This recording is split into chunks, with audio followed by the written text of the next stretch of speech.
गंगा जी है राम जी की भक्ति।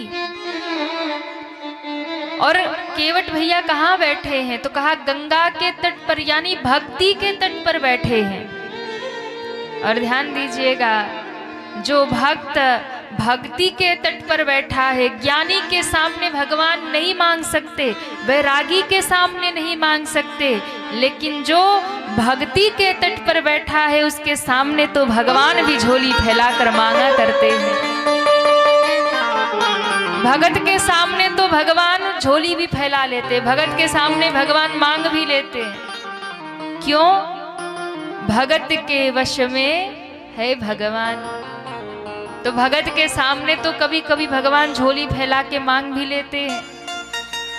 तो केवट से इसलिए मांग रहे हैं क्योंकि केवट भक्ति के तट पर बैठा है, इसलिए केवट भैया से भगवान ने नौका की मांग कर दी।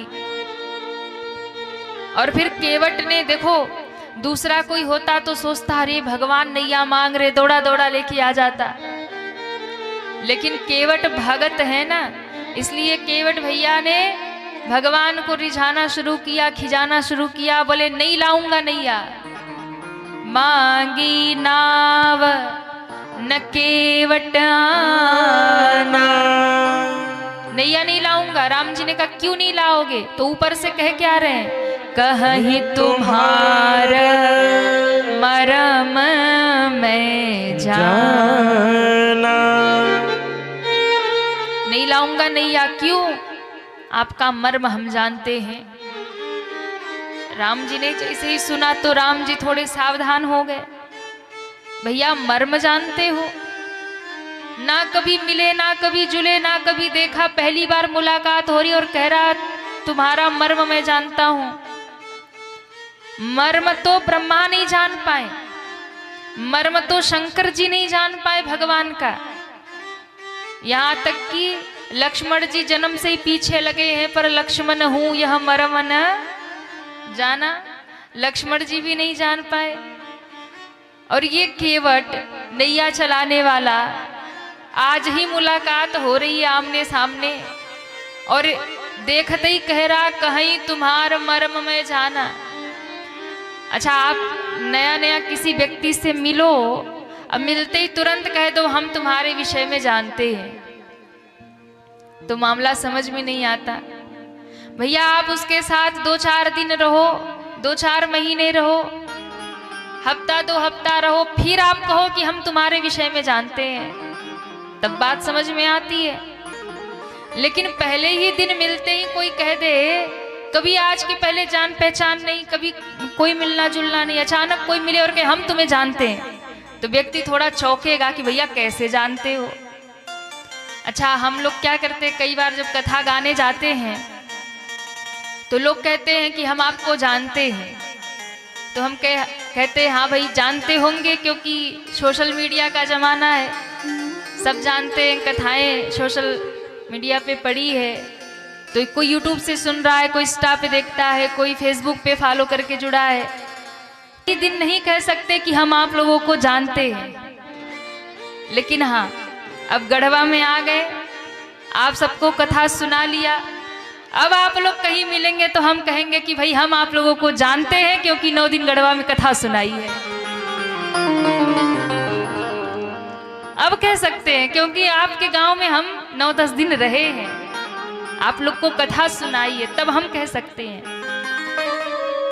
अब लेकिन पहले ही दिन हम आके कहें कि हम आप लोगों को जानते हैं, तो आप लोग भी सोचोगे भाई पहली बार तो गढ़वा आए और कह रहे जानते हैं, तो ये संभव नहीं है। हाँ वो अलग बात है कि हमारे जो सिंह साहब लोग बैठे, आप लोग पहले गए आश्रम पे 2 बार कथा के लिए, और बड़ा निवेदन आप लोगों का रहा कि महाराज श्री और दीदी दोनों का ही आगमन हमारे गढ़वा में होना चाहिए। तो मैं आपको बताऊं कि बड़ा व्यस्त तो समय चलता ही है कथा का था भी, और ऐसी चर्चा हुई कि एक ही कथा कर पाएंगे, या तो महाराज जी आएंगे या हम आ पाएंगे, पर आप लोग 2-2 बार निवेदन लेकर के गए, और इतना निवेदन इतना प्रेम से किया कि नहीं दोनों को ही कथा सुनाना है, तो हम दोनों भाई बहन गढ़वा पधार गए। तो आप सबका प्रेम है ये। कि दोनों भाई बहन एक साथ यहाँ कथा गा रहे हैं। केवट ने पहले ही बार कह दिया कि मैं आपका मर्म जानता हूं, तो राम जी थोड़े सावधान हो गए कि भैया जो मर्म की बात जाने ना उससे थोड़ा सावधान रहना चाहिए। राम जी सावधान हो गए। राम जी ने कहा अच्छा क्या जानते हो? केवट ने कहा महाराज आप कभी अयोध्या से मिथिला यात्रा पर गए थे क्या? बोले हाँ गए थे। तो रास्ते में कोई पत्थर बनी नारी मिली थी? बोले हाँ मिली थी। तो आपने उनके ऊपर चरण रखा था, चरण रखते ही पत्थर नारी बन गई थी? बोले हाँ बन गई थी। केवट ने कहा पक्की न्यूज है? राम जी ने कहा बिल्कुल पक्की न्यूज है। केवट ने कहा बस यही मर्म जानता हूं, बस यही जानता हूं। क्या आपके चरणों में कोई ऐसी बूटी लगी है, कोई ऐसी जादू है कि पत्थर पे रखते हो और वो नारी बन जाती है? तो सरकार हम यही मर्म जानते हैं कि जिसका पैर पत्थर पे पड़े और पत्थर नारी बन जाए। कहीं मेरी नौका में पैर रखो तो पत्थर तो फिर भी कठोर होता है, नैया बिचारी तो लकड़ी की बनी है, और हमारे नैया में चरण रखो और कहीं मेरी ये लकड़ी की नैया भी नारी बन गई तो मेरा तो रोजगार ही चला गया। नारी बन के कहीं आकाश में उड़ गई तो रोजगार गया। एक ही नैया है, इसी से परिवार का पालन पोषण करता हूं, और नैया भी नारी बन गई तो हम तो भूखों मर जाएंगे, परिवार भूखा मर जाएगा। सरकार एक और समस्या है। क्या? बोले चलो अगर नैया नारी बन के उड़ गई तो रोजगार ही जाएगा, लेकिन अगर कहीं नैया नारी बनी और ऊपर नहीं उड़ी, पास ही रह गई, तो घर में एक पहले से पड़ी है जो जीने नहीं देती। अब पता चला दूसरी ये नैया भी आ गई नारी बन के, तो सरकार एक जीने नहीं देती, दो दो हो गई तो घर में सौतिया झगड़ा शुरू। वो कहेगी हम तो पहले से ही थे, तुम एक और कहां से ले आए? अब मैं 1000 बार कहूंगा कि नैया ही नारी बनी है तो वो विश्वास भी नहीं करेगी। इसलिए महाराज हमारी तो जिंदगी बेकार हो जाएगी। एक घरवाली है दिन रात चिल्लाती रहती है, डांट लगाती है, 2 हो गई तो फिर मरना ही निश्चित होगा। इसलिए महाराज कुछ भी हो जाए हम नैया आपके पास नहीं लेकर आएंगे। मांगी नाव न केवट आना, कहीं तुम्हार मरम में जाना। इसलिए सरकार मैं नैया नहीं लेकर आऊंगा। राम जी ने कहा पर केवट भैया हमें पार जाना है, हमें तो गंगा पार करना है, कोई तो उपाय होगा ना? केवट ने कहा सरकार बस एक ही उपाय है। क्या? देखिए हमें आपसे कोई दिक्कत नहीं है, हमें आपके चरणों से भी कोई दिक्कत नहीं है। फिर आपके चरणों में जो रज लगी है, धूल लगी है ना, जादू तो वही करती है, करामात वो चरण धूली ही करती है। तो हमें आपसे कोई दिक्कत नहीं, आपके चरणों से कोई दिक्कत नहीं। हाँ लेकिन अगर आप पार जाने से पहले अपना पांव धुला लें और आपके पांव से एक एक कड़ एक एक रज में धोके निकाल दूं, पांव बिल्कुल स्वच्छ हो जाए, तब आप हमारी नैया में बैठ सकते हो। जो प्रभु पार अवश्य गाचहूं, तो पद पदुम पखारन कहूं। पार जाना है तो एक उपाय है, चरण धुला लो। अब राम जी कैसे कहें कि मेरे चरण धो लो? कोई भी सज्जन महापुरुष होगा ना, कोई भी सज्जन महापुरुष होगा तो वो ये नहीं कहेगा किसी को कि लाओ भाई हमारे चरण पखारो। हाँ ऐसे कोई तो कहेगा नहीं। अब राम जी कैसे कहें? केवट कह रहा आप कहिए कि लाओ मेरे चरण धो तब मैं धोऊंगा। राम जी संकोच में कुछ बोले नहीं। तो केवट को लगा ये कुछ बोल क्यों नहीं रहे हैं। केवट पास आया, नौका खूटे से बांधा और राम जी को जाकर के सामने खड़ा हो गया। बोले सरकार तनिक हमारे सामने आइए। तो लक्ष्मण जी ने कहा ओ केवट कर क्या रहा है? बोले लक्ष्मण भैया थोड़े साइड हटिए, हमें राम जी से कुछ मुलाकात करनी है। लक्ष्मण जी को बगल करके केवट ने ऊपर से नीचे तक राम जी को देखना शुरू किया। पीतांबरी झाड़ झाड़ के देखे, ऊपर से नीचे तक राम जी को देखा। लक्ष्मण जी ने कहा तू कर क्या रहा है? अरे केवट तुमसे राम जी ने नैया क्या मांग ली, तू ज्यादा ही सर चढ़ गया। क्या कर रहा है? प्रभु के वस्त्र अस्त व्यस्त कर रहा है। केवट ने कहा सरकार आप चुप रहो, पार जाना है कि नहीं? लक्ष्मण जी चुप हो गए। ऊपर से नीचे तक भगवान को देखा। बोले अच्छा ये बात है। राम जी ने कहा ये बात है वो बात है, तू कर क्या रहा है? क्या बात है? केवट ने कहा सरकार हम भी कब से सोचे कि आप बोल क्यों नहीं रहे हैं कि केवट लाओ चरण धो और हमें पार करो। अब मामला समझ में आया कि आप बोलते क्यों नहीं हैं। राम जी ने कहा क्यों नहीं बोलते? आप सोच रहे हैं कि केवट हमें नैया में बिठाएगा, चरण धोएगा और नैया में बिठा के उस पार करेगा और उस पार करते ही कहेगा महाराज लाओ किराया हमें दो। आप यही सोच रहे हैं और हमें पता है ऊपर से नीचे तक हमने आपको देख लिया। आपकी मैया कई ने आपको फूटी कौड़ी नहीं दिया,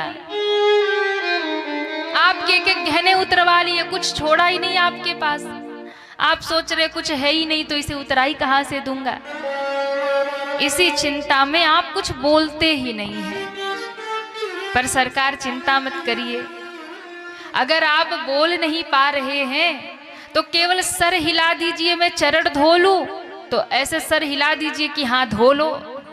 हाँ बात छोटी सी है, कोई बड़ी बात तो है नहीं।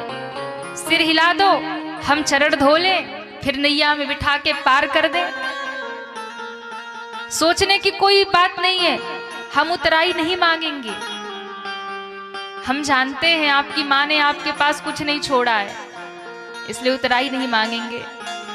और फिर भी अगर आपको भय लगता है कि मैं उतराई मांगूंगा तो सुनिए, पद कमल धोई चढ़ाई नावन, नाथ उतराई चहो।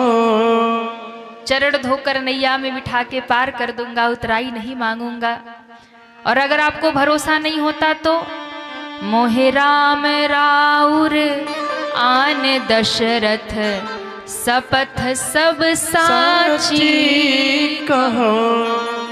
अगर आपको भरोसा नहीं होता कि क्या पता उतारने के बाद फिर मांगे, तो मैं आपकी सौगंध और आपके पिता दशरथ की सौगंध खाकर कहता हूं प्रभु चरण धोकर नैया से पार कर दूंगा, आपसे उतराई नहीं मांगूंगा।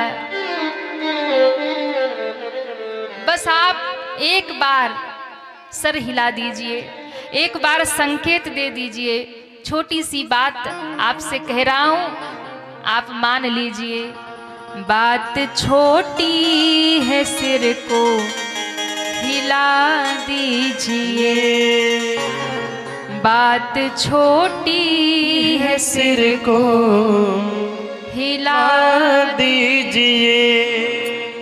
बात छोटी है सिर को हिला दीजिए, बात छोटी है सिर को हिला दीजिए। पाव अपना पाव अपना प्रभु जी धुला लीजिए, पाव अपना प्रभु जी धुला लीजिए। बात छोटी है सिर को हिला दीजिए, बात छोटी है सिर को हिला दीजिए।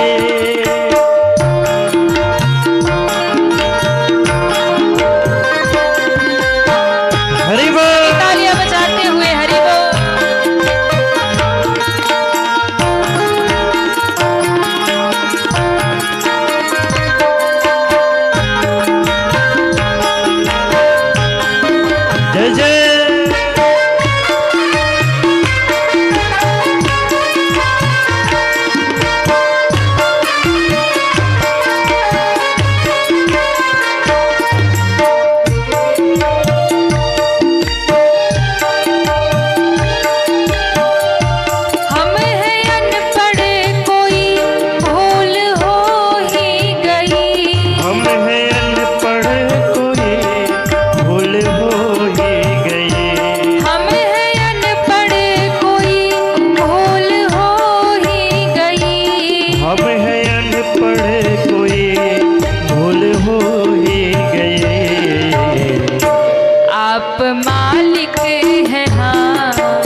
भुला दीजिए। आप मालिक हैं सब कुछ भुला दीजिए। बात छोटी है सिर को हिला दीजिए। बात छोटी है सिर को हिला दीजिए। पाँव अपना प्रभु जी धुला लीजिए। पाँव अपना प्रभु जी धुला लीजिए। सभी तालियां बजाते हुए हरि बोल। जय हो।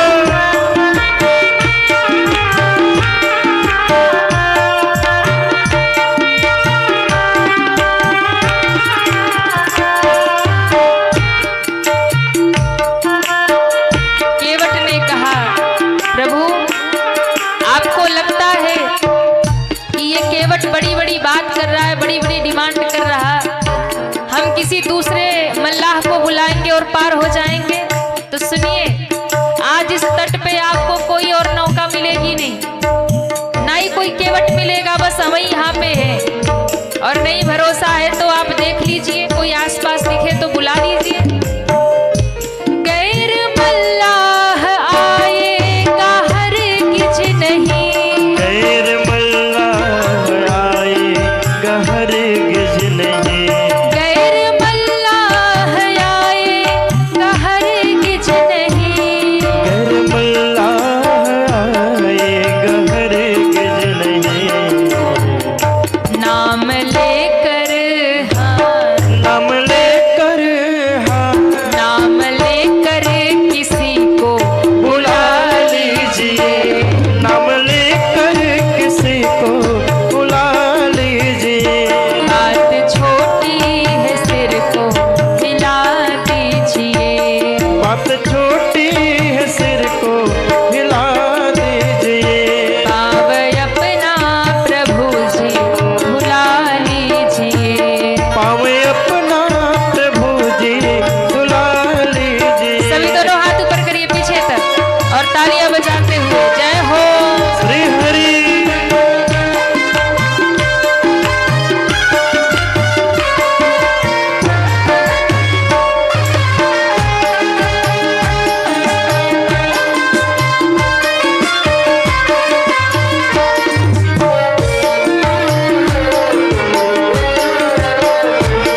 हरि बोल।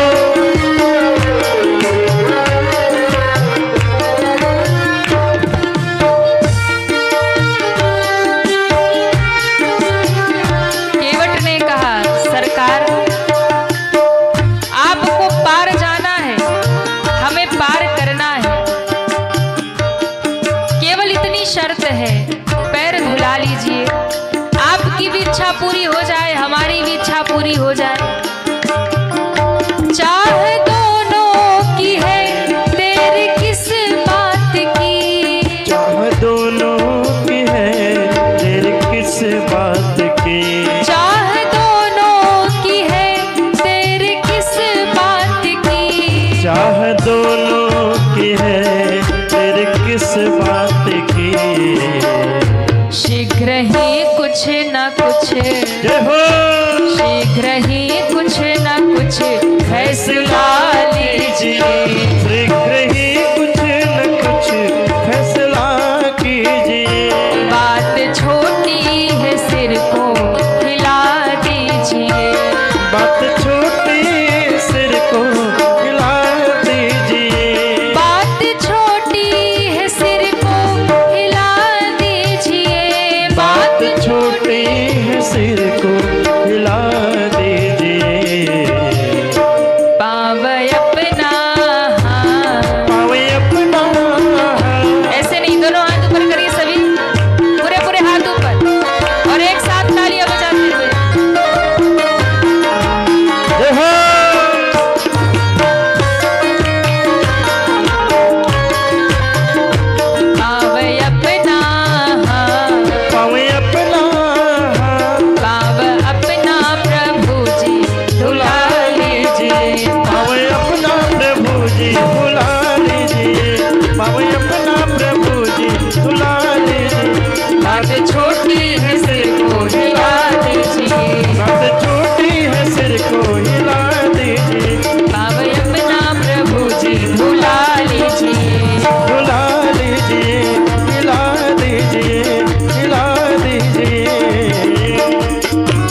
प्रभु जी धुलाली जी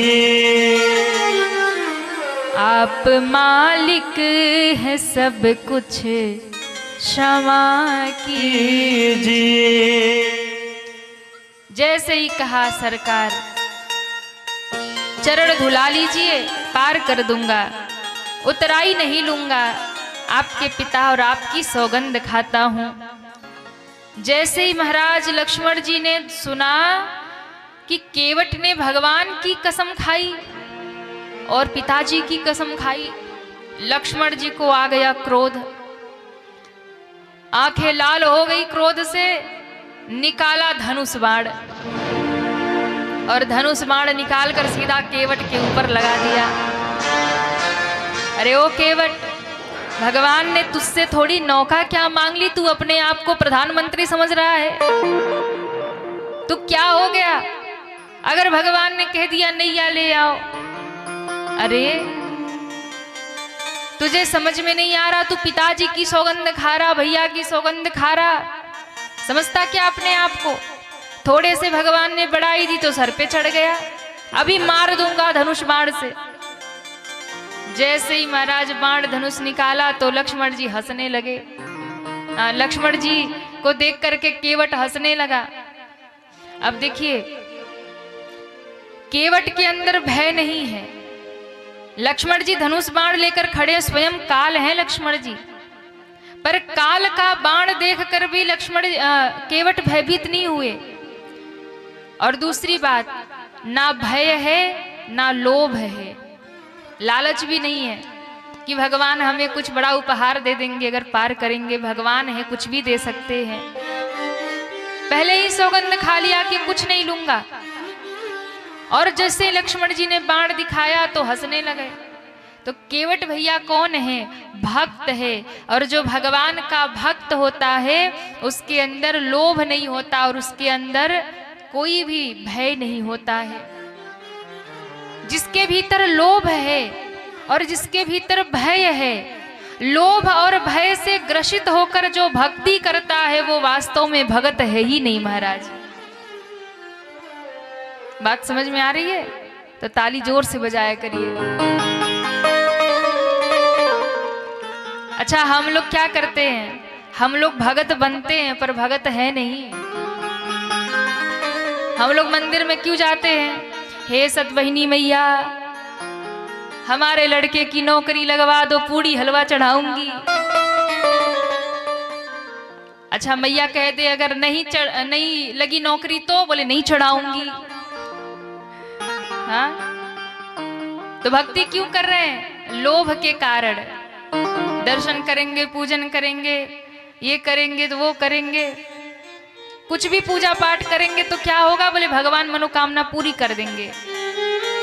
दूसरे भय में भक्ति करते हैं हम लोग कि भैया भजन करो नहीं तो यमराज के घर जाना होगा, और यमराज जी के घर जाएंगे तो बड़ी बड़ी मार पड़ेगी, कड़ाई में तले जाएंगे, बैतरनी में डूब जाएंगे। तो हम लोग भक्ति करते हैं भय के कारण और लोभ के कारण। पर धन्य है केवट, केवट भैया के भीतर ना भक्ति, ना लोभ है, ना भय है। भगवान सामने खड़े हैं फिर भी कहते हैं कि हमें कुछ उतराई नहीं चाहिए। दूसरा कोई होता तो सोचता भगवान है, क्या क्या मांग ले। अब लक्ष्मण जी ने बाण दिखाया तो इनके अंदर भय भी नहीं है, मुस्कुराने लगे और कहते हैं, केवट भैया कहते हैं लक्ष्मण भैया बाण चलाओ। क्यों? मेरा तो सौभाग्य है जो आपके हाथों मारा जाऊंगा, ऐसी मौत किसको मिलेगी? चलाइए बाण, मेरा तो कल्याण होगा। लक्ष्मण जी ने कहा क्या मतलब? बोले आपने यदि बाण छोड़ दिया ना तो आज मेरा बैकुंठ का टिकट पक्का हो जाएगा। क्यों? एक तो लक्ष्मण जी के हाथों मरूंगा तो अधोगति तो होगी नहीं मेरी। दूसरी बात, गंगा जी पीछे बह रही है तो गंगा जी के किनारे मरूंगा। गंगा का किनारा किसको मिलता है? बड़े भाग्यशालियों को गंगा मिलती है मरते दम पे। तो गंगा जी में बाढ़ लगते ही गिरूंगा तो गंगा का जल भी मुंह में आएगा, शरीर गंगा जी में छूटेगा।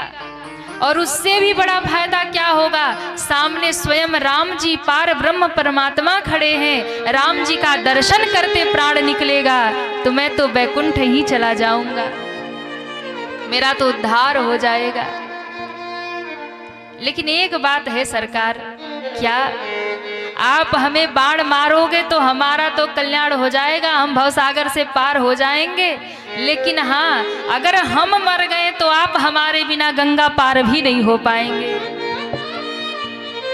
अरे खुद से नैया चलानी आती होगी तो चला के जाओ। लक्ष्मण जी ने सुना, लक्ष्मण जी को लगा भैया अगर बाण मार दिया तो घाटा तो अपना ही होगा। जैसे बाण निकाला था ना वैसे ही बाण को वापस रख लिया, बाण वापस तरकश में रख लिया। केवट भैया ने कहा क्या हुआ, बाण नहीं चलाओगे? बोले नहीं बस ऐसे ही। केवट ने कहा लक्ष्मण जी हमारी वाणी आपके बाण जैसी नहीं है, एक बार निकाला तो बिना मारे ही वापस रख लिया। हमने अगर वचन दे दिया कि हम पार करेंगे और उतराई नहीं लेंगे तो हम पर भरोसा करिए, हम पार उतार देंगे पर आपसे कुछ भी नहीं मांगेंगे। भगवान ने कहा केवट भैया विलंब हो रहा है, हमें पार जाना है, जल्दी से पार उतार दो।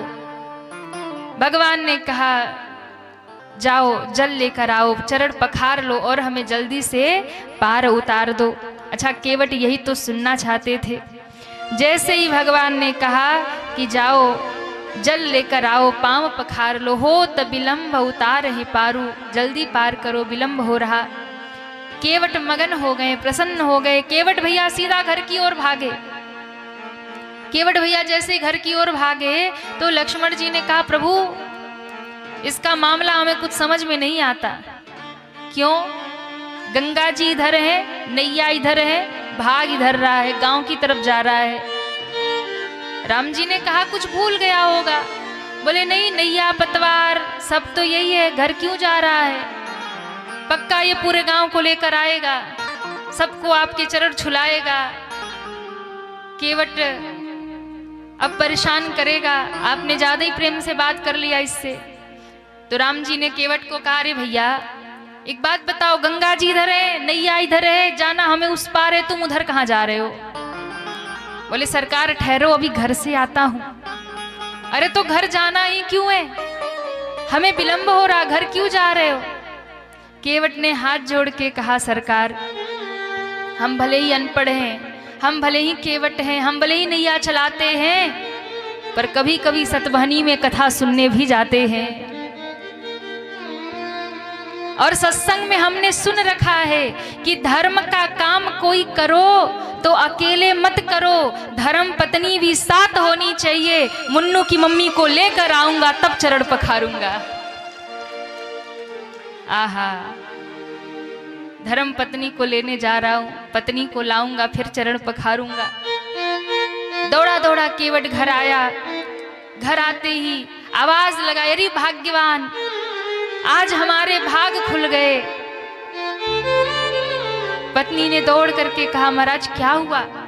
बोले अरे सुनो, आज हमारे द्वार भगवान राम आए हैं, आज हम सबके भाग्य जगे, आज मेरे राम आ गए हैं। तुम भी चलो, बच्चों को भी ले चलो, हम सब मिलकर राम जी के चरण पखारेंगे। अरे मेरी झोपड़ी के भाग्य आज जाग जाएंगे, राम आएंगे। ओ मेरे झोपड़ी के भाग्य आज जाग जाएंगे, राम आएंगे। ओ मेरी कुटिया के भाग्य आज खुल जाएंगे, राम आएंगे। मेरी कुटिया के भाग्य आज खुल जाएंगे, राम आएंगे।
जन्मों के सारे पाप, अरे गाइए ना, मिट जाएंगे राम आएंगे। कौन कौन चाहता हमारे भी द्वार पे राम जी आए? उठाइए दोनों हाथ। सब चाहते हैं? एक साथ ताली बजा के गाइए, राम आएंगे आएंगे राम आएंगे हो राम।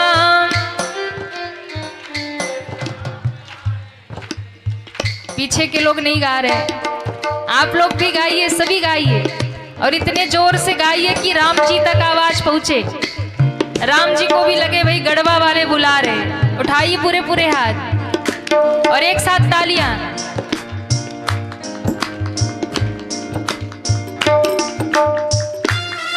हरि बोल। जय जय।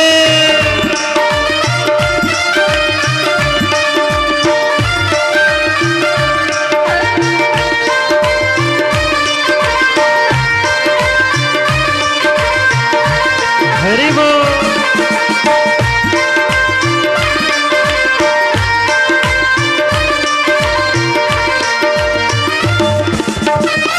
राम आएंगे आएंगे राम आएंगे हो राम। इधर थोड़ा धीरे बजाइए, आप लोगों की आवाज आनी चाहिए। उठाइए पूरे हाथ, राम आएंगे आएंगे राम आएंगे हो राम। वाह, गढ़वा वाले गाते बढ़िया है, जय हो। पर ये आवाज राम जी तक पहुंचनी चाहिए। सब भोजन करके आए हैं? अरे हाँ या ना? उठाइए पूरे पूरे हाथ और इतने जोर से गाइए राम जी तक आवाज पहुंच जाए। हो राम आएंगे आएंगे राम